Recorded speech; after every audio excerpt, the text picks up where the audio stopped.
Hey guys. Okay, so I am back. We are going through the expert psychologist report. We're actually on page 19. The expert psychologist that was hired, retained by Blake Lively's attorneys to talk about the coercive control and the sexual harassment that went on at a relational level, at an institutional level, the abuse of authority, all these things. We talked about institutional betrayal, betrayal trauma, betrayal blindness. The biggest thing was this psychologist coined the term DARVO, which is something the world needed. So Dr. Freed, shout out to you. And I'm also coming to you today with this after the Lively hearing, the Lively Baldoni hearing, where Baldoni's team asked to have all of this dismissed. And the lawyers on Lively's side just very cleanly explained that we can't dismiss it because this isn't about one woman. This is about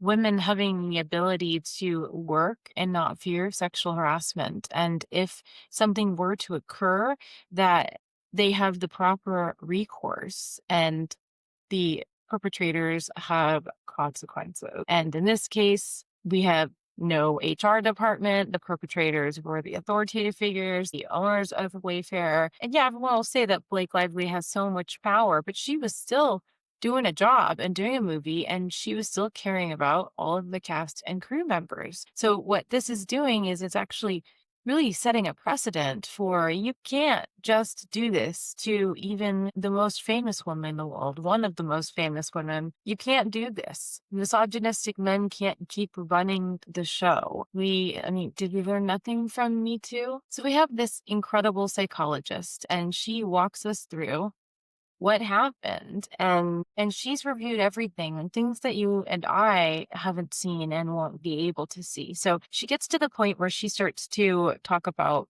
Miss Lively's response. She says, given Miss Lively's frequent necessary contact with Wayfair as its employee and the power differential, and despite Wayfair's conduct, Miss Lively nevertheless tries to see the best in Wayfair and Mr. Baldoni in particular. For example, she felt a responsibility to keep the production on track for the benefit of all cast and crew. And I very much believe that after talking to many, many cast and crew members that haven't spoken up to all of you, that haven't been mentioned, that don't have the money to get into a legal battle. As a result, it is my opinion that Miss Lively oscillated between awareness of Mr. Baldoni and Wayfair's toxic behavior and an understandable desire to hope for the best. You can't tell me that you haven't been in a situation like that where it's not completely clear that you're being abused. You don't really fully know what's going on and you just hope for the best. For example, in June 2023, after Miss Lively had made her concerns known, Miss Lively explained how she felt during a meeting in which Mr. Baldoni and Miss Lively discussed her complaints. Quote, I just wanted a safe set. I just wanted a workplace that wasn't controlled by their touch and their gaze and how they wanted to do things, and their lack of boundaries and their behavior when a boundary was expressed. So an apology was not something I was looking for. I just wanted to do my job. If you are defending Baltimore, it is so a part of the world right now that women are being suppressed and oppressed, and this lawsuit is fighting for that. Stop following all the media like, oh my god, she messaged from Matt Damon. Who the fuck cares? Look at the deeper issue in this case. It goes on to say, around the same time, after a female cast member told Miss Lively about her growing concerns with the conditions on set and that she found it difficult to talk to Mr. Baldoni, Miss Lively responded, I know I find it really hard to speak to him. I try to cover it with busyness, but not sure that covers what's going on. But at the same time, it is my opinion, this is Dr. Freed, that Miss Lively did keep giving Mr. Baldoni and Wayfair the benefit of the doubt. For example, in January 2024, Miss Lively reassured a female cast member that, as a result of the productions for return to production that Wayfair and Sony had agreed to, you don't need to hug anyone this time, to which the female cast member responded with gratitude. This is Jenny Slade. Miss Lively continued that he won't touch you or shouldn't. I don't think he or Jamie Heath will. Miss Lively expressed her belief that after the the protections for return to production, it would be a professional set and we're getting good work. She moves into Section 4, analyzing Miss Lively's experiences. Here is my opinion that Mr. Baldoni's interpersonal betrayal was intermixed with and exacerbated or made worse by Wayfair's institutional betrayal. As noted earlier in my report, in research on institutional betrayal with a focus on omission, we operationalize and assess institutional betrayal using this measure that this psychologist made and researched IBQ. In a research context, researchers categorize someone as having experienced institutional betrayal if that participant endorsed one or more items. It is instructive to consider the experiences of Miss Lively in light of these behavioral descriptions of institutional betrayal. Based on the information presented to me, it is my opinion that Miss Lively's experiences are consistent with many, if not all, of the behaviors captured on the survey that she made. She got her doctorate in 1983. I think she's pretty well versed in understanding these behaviors. She provides examples. Now, here are the examples. Institution play a role by creating an environment in which this type of experience seemed common or normal. Using the items from IBQ2 as a guide to thinking about this case, we can consider item number 2. Did the institution play a role by creating an environment in which this type of experience seemed common or normal? Ms. Lively testified that she repeatedly raised concerns about conduct Mr. Baldoni and Mr. Heath by Mr. Baldoni and Mr. Heath that she perceived to be sexually harassing, and that instead of addressing her concerns, Wayfair dismissed her. For example, Ms. Lively testified that during filming, Mr. Heath showed her a video of his nude wife without Ms. Lively's consent. When Ms. Lively confronted Mr. Baldoni did not condemn or renounce Mr. Heath's conduct, but only expressed that it was his fault. I told him to show you because I thought you wanted to see it. Mr. Heath testified that he showed Miss Lively the video because Mr. Baldoni told him that she wanted to see it. This only served to confirm Miss Lively's concern that Wayfair did not see such behavior as an issue and would not ensure a safe set. So Baldoni lied to Heath, saying Blake wants to see this when Blake did not want to see it and had no expectation of seeing it. And then he just shows her a video of Heath's wife's vagina. Nice. Just guess that Heath and Baldoni are going to be divorced in a relatively short period. These women are living under the impact of DARVO, and eventually women start to get insight and see what they're living in this cycle of domestic abuse. Going back to the report, similarly, when Miss Lively raised her concerns to Andrea Giannetti, now she's the one that works for Sony, who had grossly minimized everything and really, I think, sucks ass. Currently, the executive vice president production and senior creative of Columbia Pictures, a label owned by Sony Pictures, blah, blah, blah. She should not have that role, and she definitely doesn't have the training for that role. Miss Giannetti downplayed and minimized Miss Lively's concerns. Although Miss Giannetti acknowledged that the video was not appropriate to show in the workplace without consent, she chalked the event up to a misunderstanding and did not tell anyone in human resources at Wayfair that Mr. Heath had shown Miss Lively a video of his wife nude in a tub in connection with the birth of their child. So Miss Lively, Blake, is trying to get help and no one is helping her. And these behaviors are continuing. This is all day, every day, this gross, obsessed sexual shit that the women are enduring. Also, Giannetti is known, Sony is known for taking these complaints, we might call them, writing them down, documenting them, and storing them in Sony facilities and not actually doing anything with that. The men in Sony have been known, and I have been told by multiple actresses and employees that the head of Sony and the men there are just as misogynistic and gross, and they just want to make money. So a claim like this moving forward and hitting the media before the movie, oh no, they were not going to let that happen.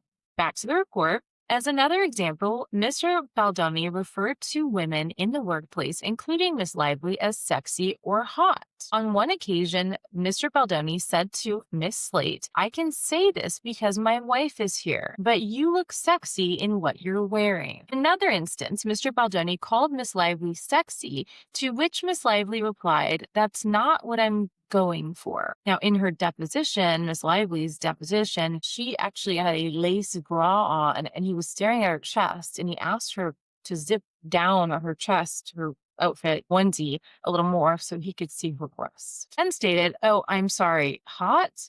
Deeply uncomfortable, Miss Lively replied, "Not that either." Mr. Baldoni responded, "Oh, well, I guess I missed the HR meeting." Thanks, accountability. So that would be gaslighting. Then try triangulation. It's not just him, it's him and HR now, right? Miss Slate testified, Jenny Slate, that she chimed in to explain to Mr. Baldoni how uncomfortable it can be to receive unwarranted comment. But instead of ceasing his inappropriate behaviors, Miss Lively and Miss Slate felt that Mr. Baldoni was trying to justify and backpedal. These are from sworn depositions. Although Miss Lively was very uncomfortable afterward, especially given the repeated nature of Wayfair's conduct, she continued filming because she, in quotes, knew that she had to be in scenes and maintain some level of chemistry and camaraderie with Mr. Baldoni to do her job. Furthermore, Mr. Baldoni and Jamie Heath made jokes about how one cannot make eye contact with people anymore, which undermined and lessened the importance of wanting to be comfortable in the workplace. Mr. Baldoni and Mr. Heath also engaged in daily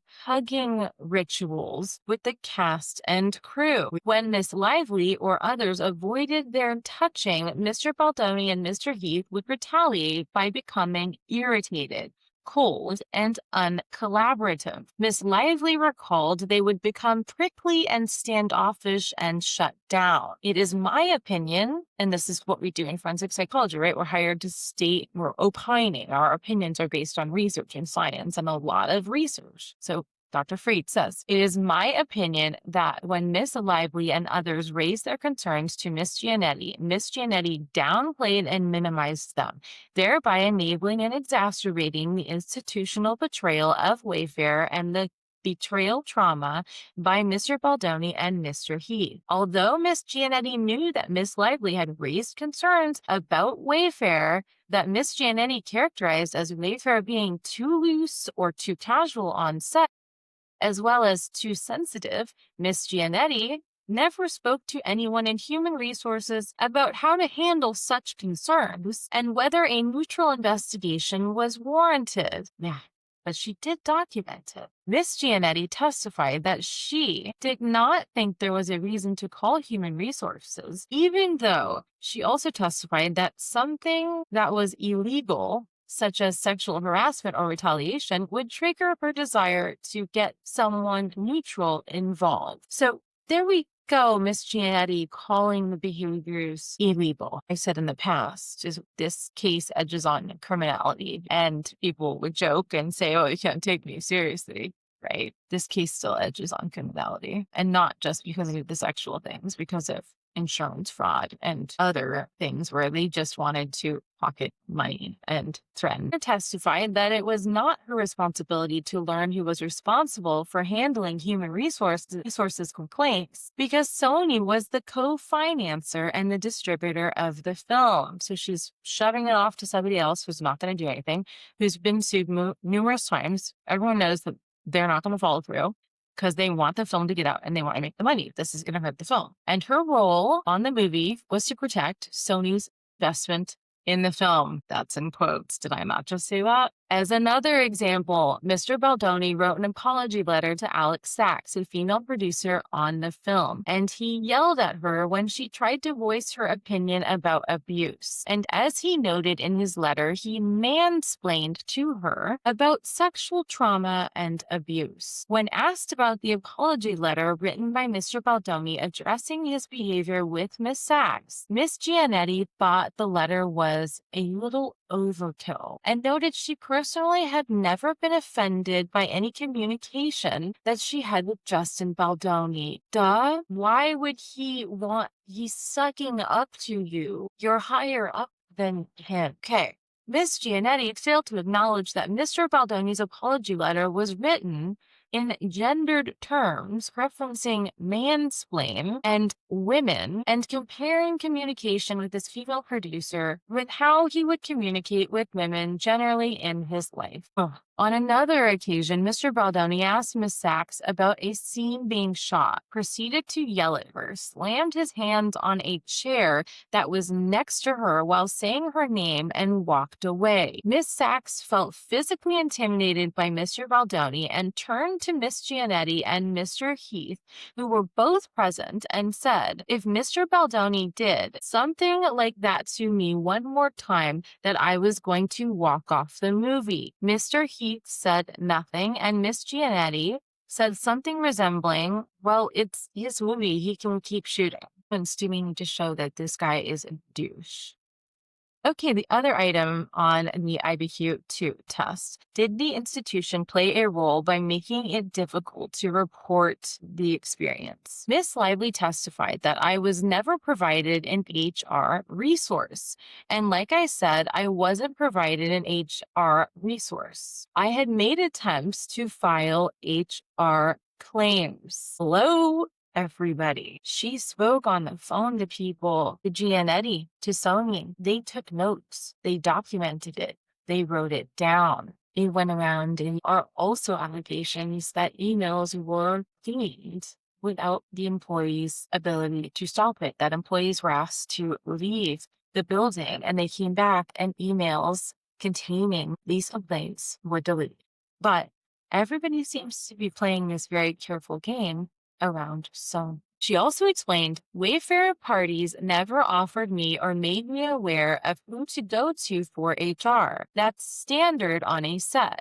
I don't know movies that happen anymore in which the actor doesn't have to do an HR meeting along with the rest of the crew. That's a requirement, but this film did not provide it, as far as I'm aware, and so I called Ange Giannetti and told her that I would like to file one through Sony, and was told that I couldn't. Blake Lively is calling Ange Giannetti, circulated around. Others on set similarly testified that Wayfarer did not make harassment training resources or reporting avenues readily available in connection with the film. Wayfarer set up a third-party sexual harassment training, but any reporting all went back to Wayfarer as opposed to Sony. So Justin Baldoni runs Wayfarer and Jamie Heath. So you get sexually harassed by Jamie Heath or Justin Baldoni, you have to go report it to Jamie Heath and Justin Baldoni. Makes a lot of fucking sense, right? Miss Giannetti testified that Wayfarer was responsible for handling human resources complaints related to production,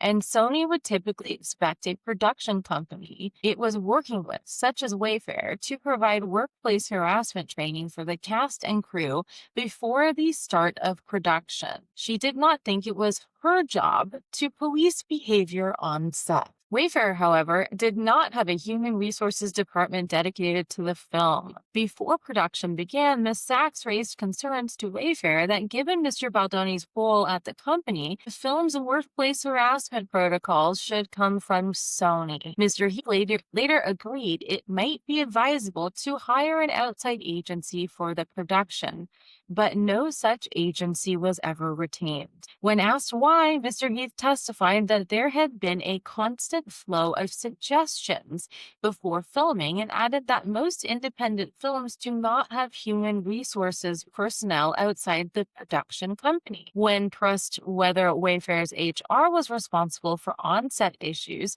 Mr. Heath said he deferred to Miss Sachs, the production supervisor and line producer.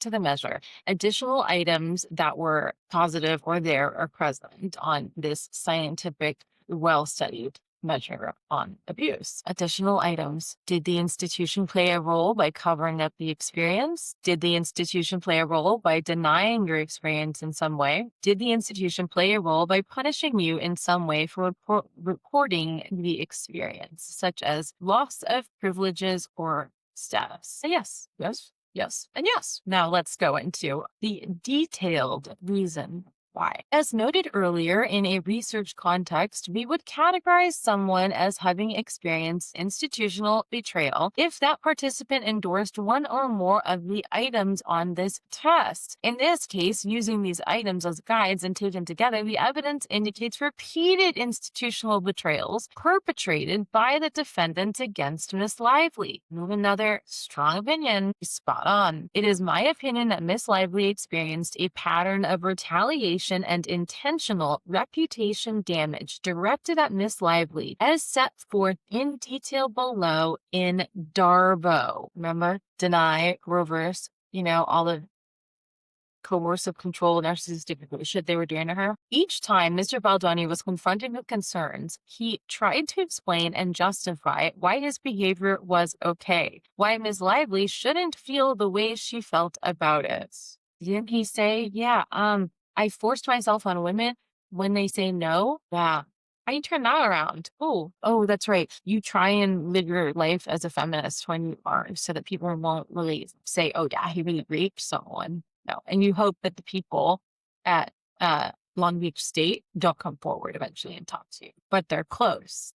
They don't want to be in this giant mess like Blake Lively is, because they don't have the resources. But you know who you are. Additionally, November 10th, 2023, and Sony received Ms. Lively's protections for return to production. Michael Marshall, the president of business affairs at Sony, and Miss Gianetti, told Mr. Heath, as discussed overall, the tone of the response has to be part denying the underlying insinuations, allegations, but doing so in a way that doesn't inflame or escalate further, since most of what's on that list is acknowledging and addressing. So can we validate these women just enough so that they won't continue to be angry, so that they won't stand up for themselves, and that we can make money off them. That's pretty much what it is. My opinion that Sony's response to immediately invalidate and deny implications of wrongdoing without any investigation or understanding of the facts leading up to the protections for return to production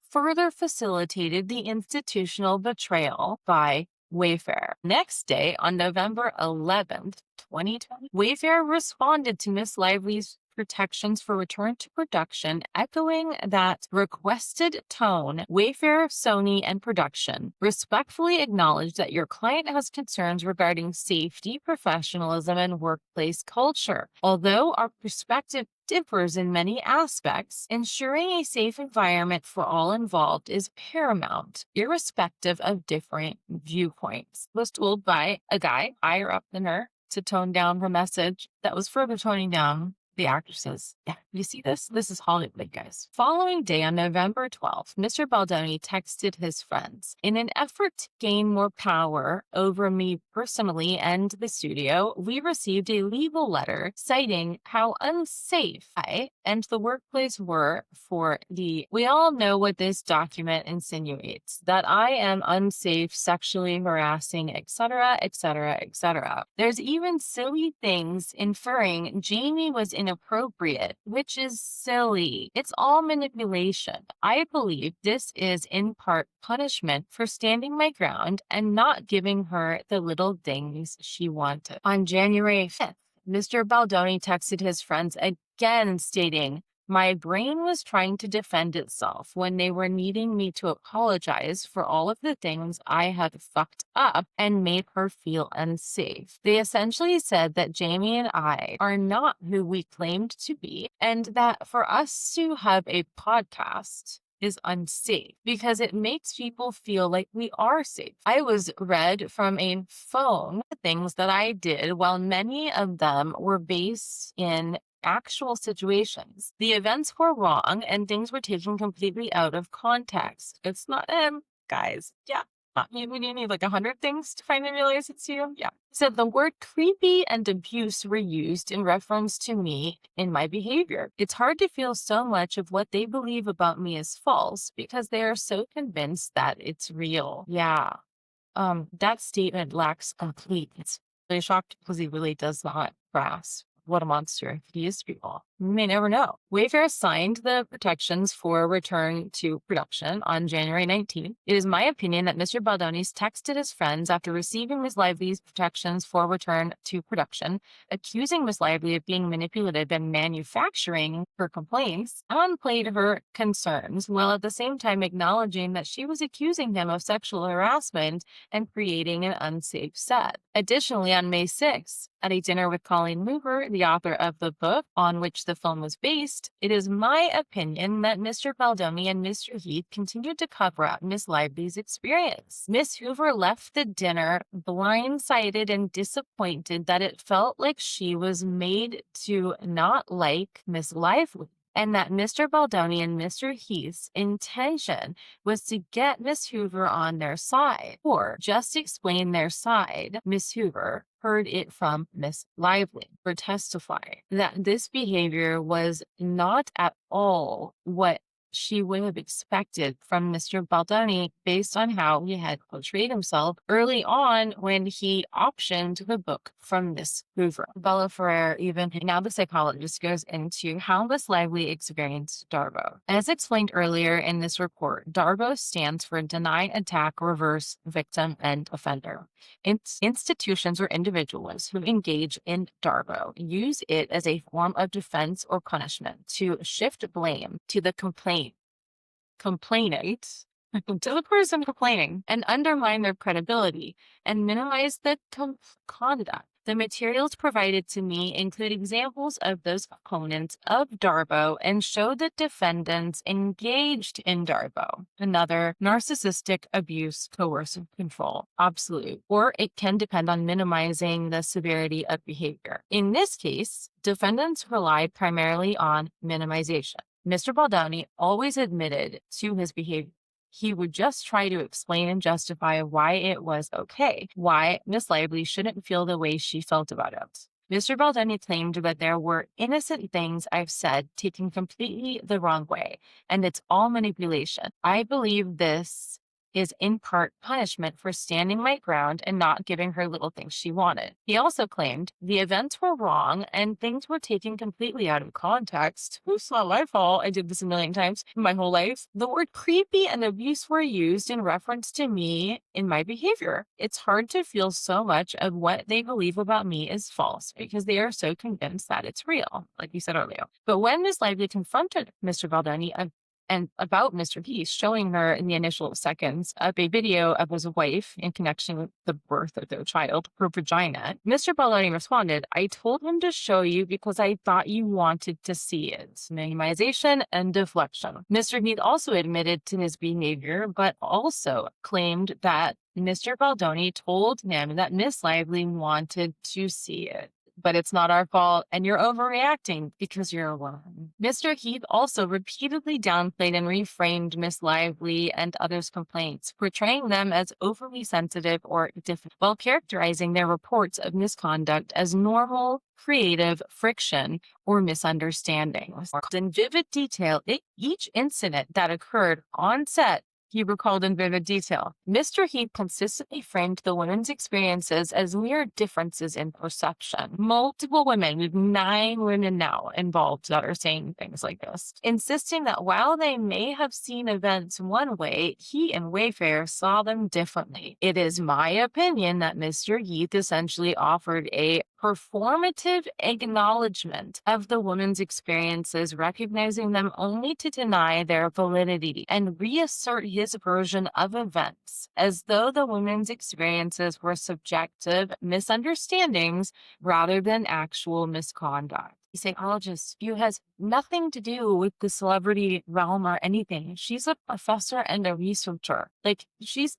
not biased. She got all the information, not knowing or having a side, not knowing what she's going to read. And this is what she's concluding. And all of you guys that are, basically brushing Blake Lively off and Jenny Slate and Isabella Ferrer and Claire Ayub and Alex Sachs, you're doing exactly what this psychologist is saying was done to all of them, to the attack. In DARVO, attack usually takes the form of attacking the credibility of the person or people making an accusation of harmful behavior. Reverse victim and defender can build upon this attack by positioning the true victim as causing harm to the true perpetrator. In this case, the evidence suggests a particularly pernicious form of attack and reverse victim offender, which included an online intentional retaliation campaign led by Wayfair, otherwise known as the smear campaign. It is my opinion that from the very beginning of production until now, each time Miss Lively raised a concern, Wayfair minimized her concerns and attacked her instead. As discussed in the prior section, before Miss Lively had to take matters into her own hands with the protections for return for production, I can't even believe she had to write something like that in a fucking Hollywood movie. When, for example, Miss Lively avoided Mr. Baldoni and Mr. Heath touching on set, they would retaliate by becoming irritated, cold, and uncollaborative. Miss Lively recalled that they would become prickly and standoffish and shut down. And again, other female cast members recalled the same reaction when they disagreed with Mr. Baldoni and Mr. Heath's conduct on set. Can we just step back and say this isn't fucking wrong? Later in November 2023, as discussed above, when Sony received Miss Lively's protections, Mr. Marshall directed Mr. Heath, this kills me. As discussed, overall, the tone of the response has to be hard, denying the underlying insinuations, allegations. So again, validate the women a little bit, just enough so that they don't get angry and actually find their emotions. And we don't want it to fuck up this movie and my paycheck. The next day, Wayfair responded to Miss Lively, echoing that. The day after that, again, Baldoni is texting his friends, asking about his religious creed, where I think it was Rainn Wilson was in that too. Oh my God, how can this be happening to me? Because he's the victim. He's the victim, not like Lively who had a little cloth over her vagina and Justin put his friend as the doctor last minute in the role to birth the fake baby. Not like Lively, whose tit was out and the makeup artist couldn't cover her up, and so they threw a little cloth over her nipple because Jamie Heath couldn't leave the room. No, Justin's the victim. On January 5th, Mr. Baldoni texts his friends again attacking Miss Lively and accusing her of manipulating and manufacturing complaints. Now, this is where I think he's very strategic, where I think he knows he's going to be getting sued or at least in a lot of trouble. And now's the time to start doctoring some evidence. He starts writing his brain was fucked up, blah, blah, blah. We went through that. He's in shock that he got caught and called out by people he wants to be on the same level with that he never will be because they are skilled and professional and ethical actors. Additionally, on May 6th, after they signed the return, Mr. Baldoni and Mr. Heath continued to attack Ms. Lively's character at a dinner with Ms. Huso. Here we go again. They are just continuing to attack, trying to get Hoover on their side, but she realized that they were completely manipulating her. June 2024, Miss Lively and others fulfilled certain publicity obligations for the film without Mr. Baldoni. No one wanted him there, mainly because they were uncomfortable with the behaviors that Mr. Baldoni and Mr. Heath engaged in on set. Now that's significant because the PR smear campaign showed him in the basement of his family. He chose that. He's a grown-up, guys. He chose all these decisions.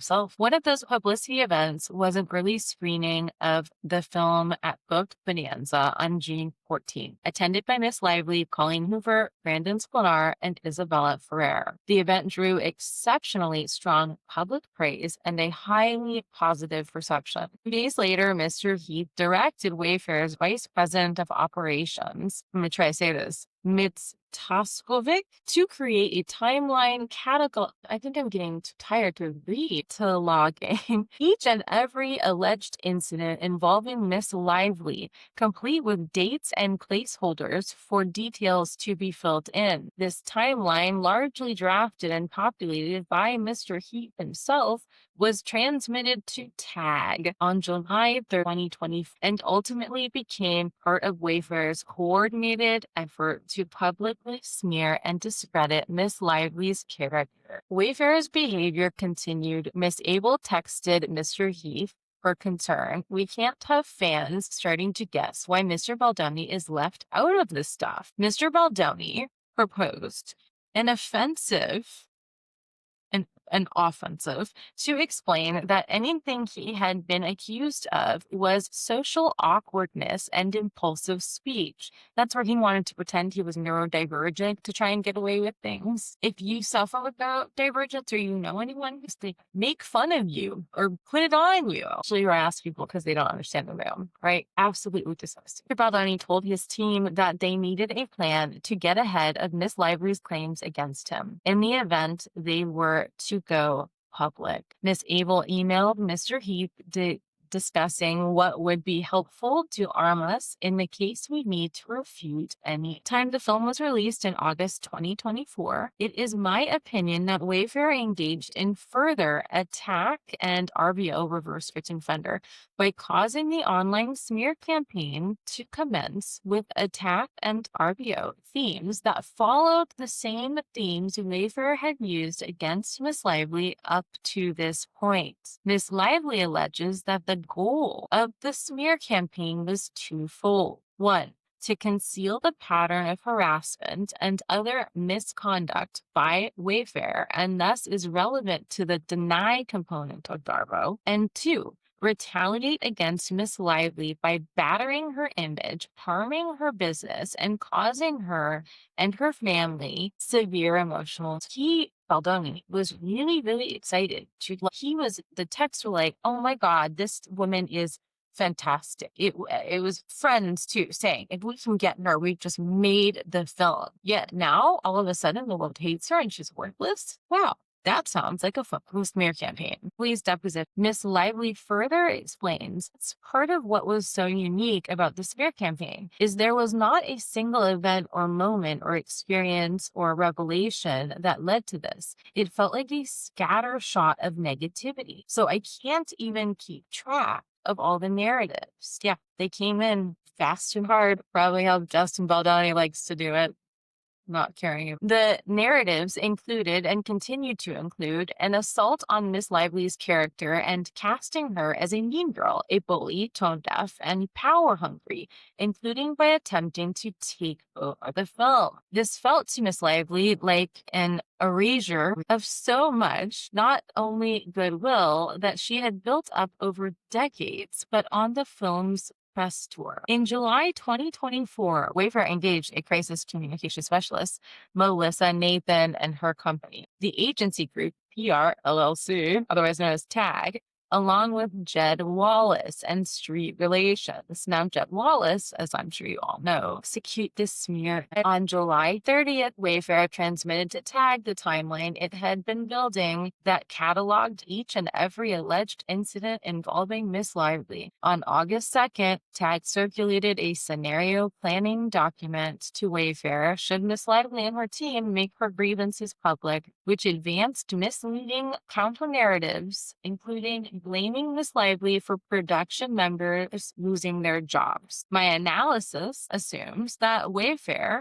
through TAG and others, engaged in whole or in part in the conduct set forth in the scenario plan. Mr. Baldoni expressed concerns that the plan had not much defense and lacked protection. In response, TAG and Wayfair exchanged text stating, among other things, that Mr. Baldoni wants to feel like Miss Lively can be buried. And imagine if a document saying all the things that he wants ends up in the law. It's like a narcissistic wound here. He's really wanting to just bury her. Finally, also in August 2024, Wayfair was asked to issue a statement to help correct the situation by accepting accountability for the production it oversaw. But rather than doing so, Ms. Nathan advised that issuing such a statement would be a career killer for Mr. Baldoni, who she urged to lawyer up and fight. The smear campaign is consistent with the attack and RVO, reverse victim offender, stages of DARVO, which seeks to shift the focus from the misconduct to the accuser's character and credibility, and to undermine the accuser and frame her as untrustworthy. 3. reversing victim and defender. The insidious element of DARVO often appears as set forth in the examples, which we've gone through above. It also appears most notably in August 2024 when, for example, Mr. Baldoni sent Miss Abel a screenshot of a thread on X that had accused another female celebrity, that's Hailey Bieber, I think, of bullying women. Mr. Baldoni stated, "This is what we would need." After December 2024, Nunes with and through its counsel continued the DARVO by filing multiple lawsuits against Miss Lively and others in 3 jurisdictions for hundreds of millions of dollars. In my opinion, Wayfair's entire defense in such court proceedings is a classic example of DARVO. The lawsuits accused Miss Lively and others of lying about the sexual harassment and retaliation during filming and promotion of the film, and extorting Wayfair to take control of the film, among other allegations. Wayfair continued to minimize the severity of Miss Lively's complaints by saying she raised a series of grievances that she appeared to have spent the past 5 days over analyzing and scrutinized every minor infraction and perceived slight. Despite this, Wayfair included text messages in its filing acknowledging that Miss Lively genuine behavior that she has been mistreated, where it quotes, "Just know her personality, and this is the kind of person that genuinely believes she's right, and that all this is unjust, the way she is being treated." Wayfair's amended complaint acknowledged the behavior Miss Lively alleged, but attempted to undermine it. As a further example, Wayfair attempted to make themselves the victims of Miss Lively's unwillingness to take photos at the film's premiere with Mr. Baldoni, the perpetrator of betrayal trauma, institutional betrayal, and DARVO. Wayfair claimed that Miss Lively was responsible for her and the cast not participating in any marketing or promotion of the film alongside Baldoni, in spite of Baldoni and Wayfair's acquiescence to all her demands. In my opinion, and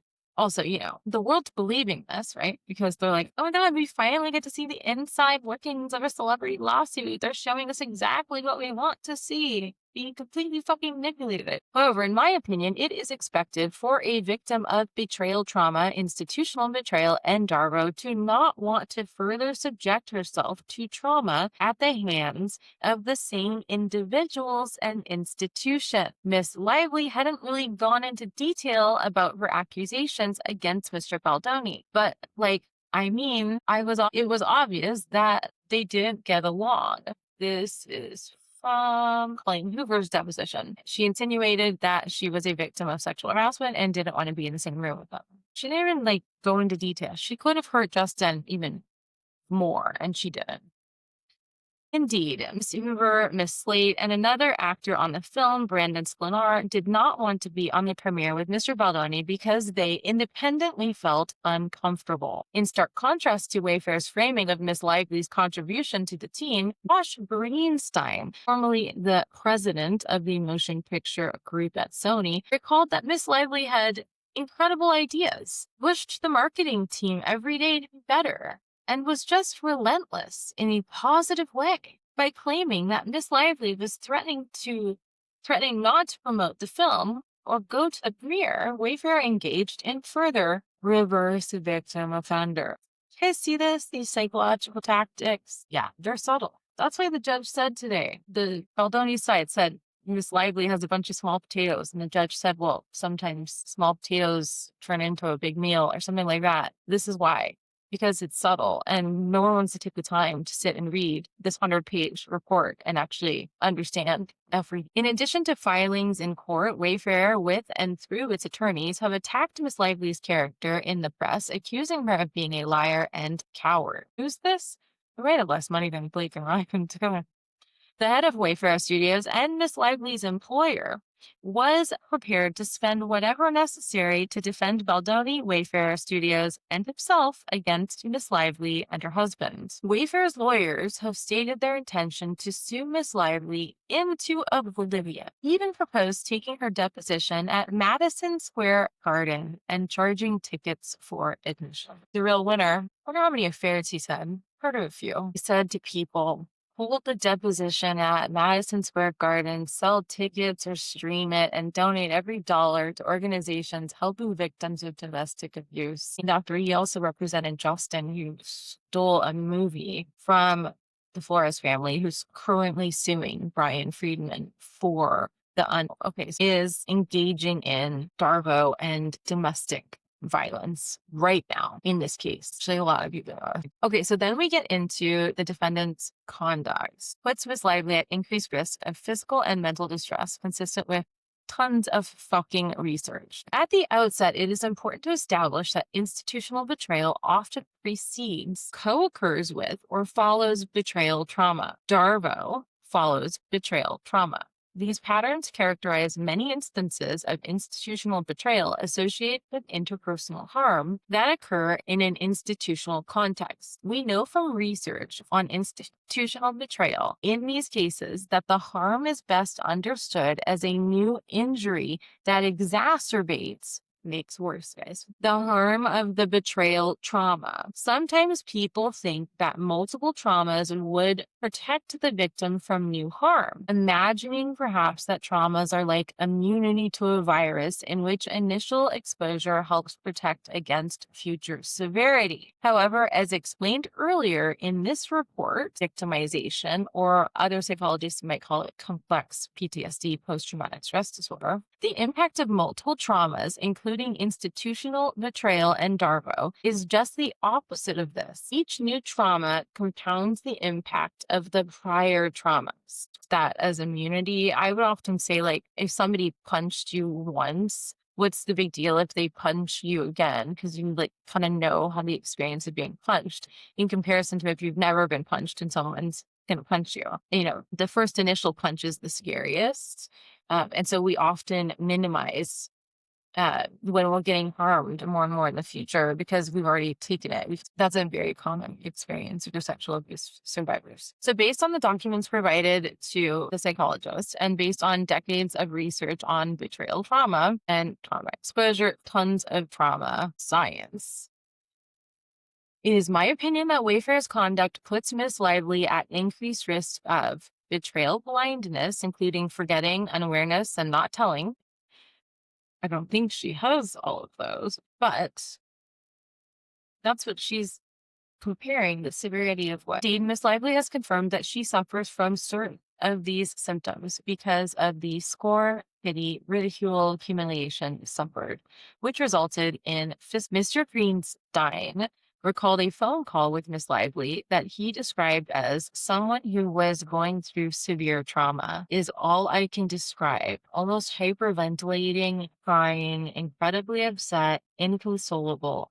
It is important to note that many victims of betrayal trauma and institutional trauma may have experienced some of these symptoms prior to the new events. This is the key I'm always asked on the stand. How do you know that this trauma led to these symptoms rather than a previous trauma? The research on polyvictimization, or complex PTSD, as I like to say, indicates that symptoms increase as a function of exposure to betrayal trauma and institutional betrayal, as noted above. Here, my opinion is that Wayfair's sexual harassment, initial retaliation during filming, and promotion of the film and subsequent retaliatory litigation created a scenario where Miss Lively was and continues to be victimized repeatedly at the hands of her former employee, including through the media, online commenters, and others. People have been horrible. I can't believe they wouldn't flip the script and see that if they had a daughter, a sister, a mother, an aunt who was being treated like this online, I can't believe that they would continue without having actual facts or understanding or knowing that they're saying. It's appalling. It says, given the ongoing nature of this institutional betrayal in DARVO, I would expect Ms. Lively's risk associated with the above symptoms to be extremely high. That's really fucking conclusion. Assuming the allegations in the documents provided to me are true, Ms. Lively was subjected to experiences of betrayal, trauma, and institutional betrayal, along with subsequent aspects of DARVO by each of the defendants. These traumas put Ms. Lively at risk for significant physical and mental health impacts. However, as the research on poly-victimization shows, the repeated abuse Ms. Lively suffered, first in the form of Wayfair's sexual harassment on set, then the retaliation and smear campaign, and finally defendants' litigation tactics in this lawsuit, confirms that Ms. Lively is at heightened risks. All the lists we said before: depression, anxiety, bad shit, dissociation, trauma, TSD. My opinions are provided to a reasonable degree of scientific certainty and are based on my education for 30 years, I think, 40 years of education. And she's also a professor, so she's like constantly getting more and more information from all these students all the time. So based on her education, training, experience, mostly expertise, knowledge of the scientific literature, and other materials. And she finished this October 17th. Today is January 22nd, and we are still in this because everything was just unsealed. So the fact that it's been months since she wrote this report, and it's even worse. I'm so glad that Lively hired Jeffrey Epstein's victims survivors attorney, because now someone can actually finally understand what she went through and can finally, that's the report. The other side did not give any expert reports. And so this carries a significant amount of weight. And what I said before is I really wish Lively had a forensic evaluation, and also Justin Baldoni. I don't think they still have time to do that. I mean, the judge personality, cognitive, lingering assessments for him, definitely like sexual predatory assessments, and to really analyze them and really get some objective facts. But anyway, read it for yourself. Jennifer Freed, PhD, amazing psychologist, truly believes that Blake Lively was sexually harmed, psychologically and emotionally mutilated, all the way through the movie set, through immunization by Ange Giannetti, furthermore by Sony, furthermore by the lawsuit, furthermore by the public's reaction to the lawsuit, and the ongoing litigation. A fucking mess. There will be a settlement hearing tomorrow on 1/23. I think that there's something going on in February, but trial will be in May.